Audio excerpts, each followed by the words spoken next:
Welcome to KaiChi Live. I'm KaiChi, and this is my recap on Dragon Ball Super Episode 100.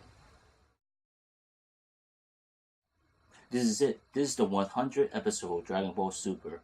And this episode, it's not action packed. It's action packed, and we get to learn things. The reason why I say this episode was interesting, we finally get to see the Universe 7 Saiyan and Universe 6 Saiyans confront each other, as we see in this episode.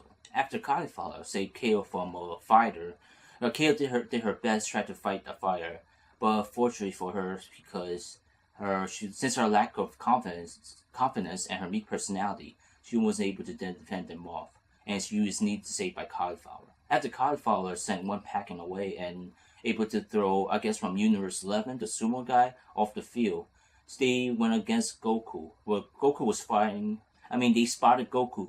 Goku was fighting against the guy from Universe. I don't remember which universe. The universe that has the Yardre, the one with instantaneous transmission, the transporter guy. The transporter guy saying that Goku couldn't catch him because he can't sense him where it is. Then we see out of nowhere Caulifla kicking him away. At first, Caulifla confronted Goku, calling him an old man, but Goku reminded her that his name is Son Goku. I noticed that their personality are similar, since Caulifla has showed no respect, showed disrespect to those who is older than her, since she's called Goku an old man. Similar to what Goku in his younger days when he fight other fighters, he didn't show any kind of respect. At first, Caulifla tried to convince Goku to teach her how to become blue, Super Saiyan Blue, but Goku comes back that she's not ready for it. This pissed off Caulifla and tell Kale to transform into Super Saiyan to go against Goku and to show their power. Kale tried to transform into Super Saiyan, but wasn't able to. After she transformed to Super Saiyan, Goku mentioned that he was impressed. Then Caulifla tells him that she would do something in order to make him scare out of his pants or something like that. Then we see her transform into, what's it called, Super Saiyan Grade 2 or Transcending Super Saiyan.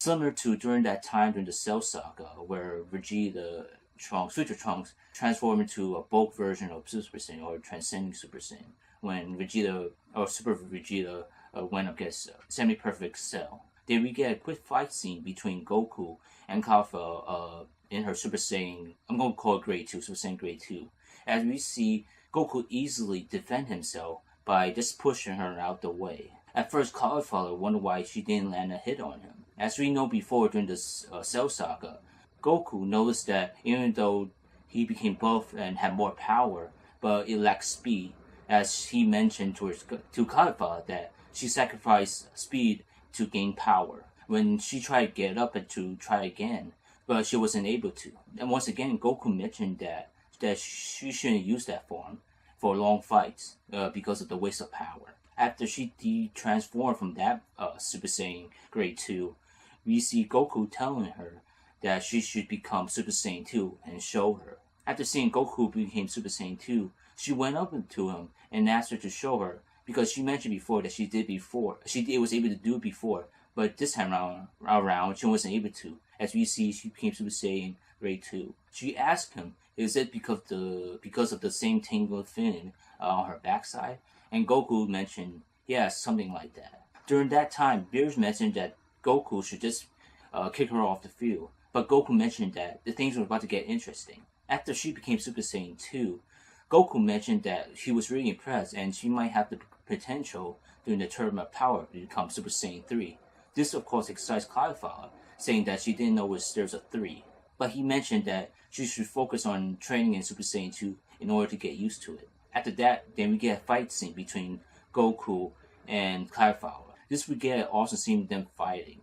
After the fight intensified, Goku finally decided to hit Caulifla away. She was able to land next to Kale. Once again, Caulifla tried to convince Kale into transforming Super Saiyan in order to show off to Goku. But unfortunately for Kale, she wasn't able to, and Caulifla went back to fight against Goku. As Kale stares the fight between Caulifla and Goku, she became more and more jealous, since she wanted to support her friend Caulifla. She really wanted to become Super Saiyan, and we see she finally did. But unfortunately, because of her unstable state of mind, she became more berserker when she became Super Saiyan 2.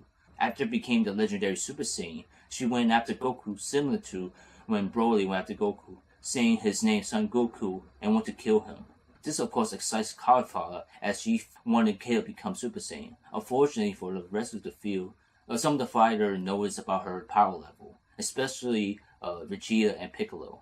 During this time, we see that Vegeta, in his Super Saiyan mode, was still having trouble against the bear and the robot from Universe 6. But after he was able to get away, we see Kappa confronting him and telling him it's time for him to get off the field and became a Super Saiyan and went after Vegeta. When Vegeta noticed Kale became a Super Saiyan, he noticed something odd about it and tell Kakarot, Goku, that he should be careful with her, and Goku comments back that he is. Piccolo also mentioned that she may not be able to control her power as it become more and more powerful, as she became more and more powerful.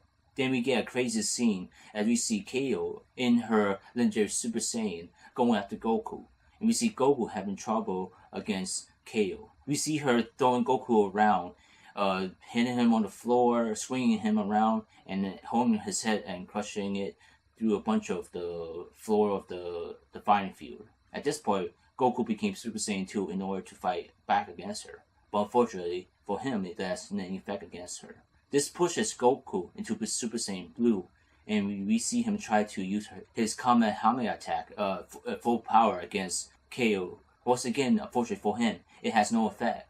In fact, she pushed through and was able to grab Goku. At this point, she stopped messing around with Goku and just stole him inside. She stood on top of a pile of rocks and began to unleash a bunch of barrage of green ki attack across the field.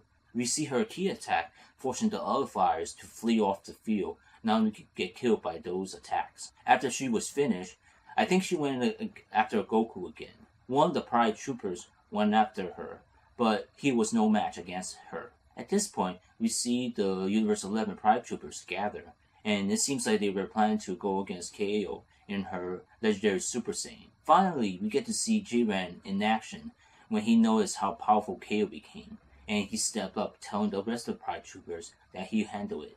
Then we get a short scene where we see Jiren sending a ki attack which sent KO flying towards the top of the battling field.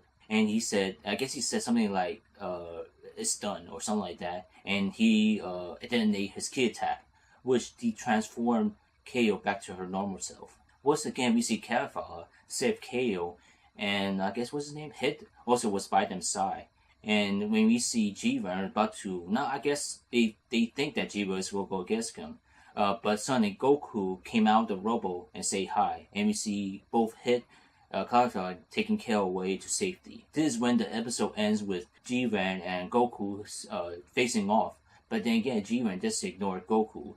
But since he noticed KO in her legendary Super Saiyan, he might not even fight Goku and just leave.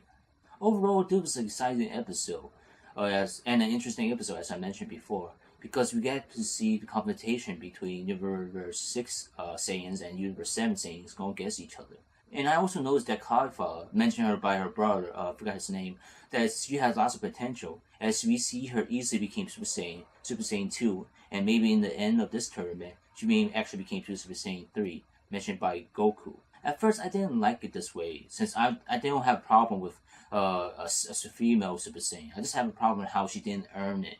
But then again, it was a joke before how young Trunks and Goten easily became Super Saiyan, and mentioned by Gohan that Goten couldn't fly, but he was able to become Super Saiyan, and how it was hard for both him and his father became Super Saiyan. In this episode, I think we lost about a total of maybe 5 fighters. I'm not entirely sure. I wasn't really paying attention to it. This episode definitely make me look forward to the next episode to see what happened. Like I mentioned before, Jiren might not fight Goku, and we might just actually see what's going to happen next during the Tournament of Power. Whether or not Frieza and Frost are still plotting, or whether or not the Angels are really behind what's going on. But I'm looking forward to it. Thank you for watching this video. If you like this video, hit that like button. Click over here to watch my previous video. Click over here to watch my previous recaps on Dragon Ball Super. Click over here to watch my next recap on Dragon Ball Super. And click over here. Subscribe to my channel KaiChi Life for future nerd and geeky videos. Thank you.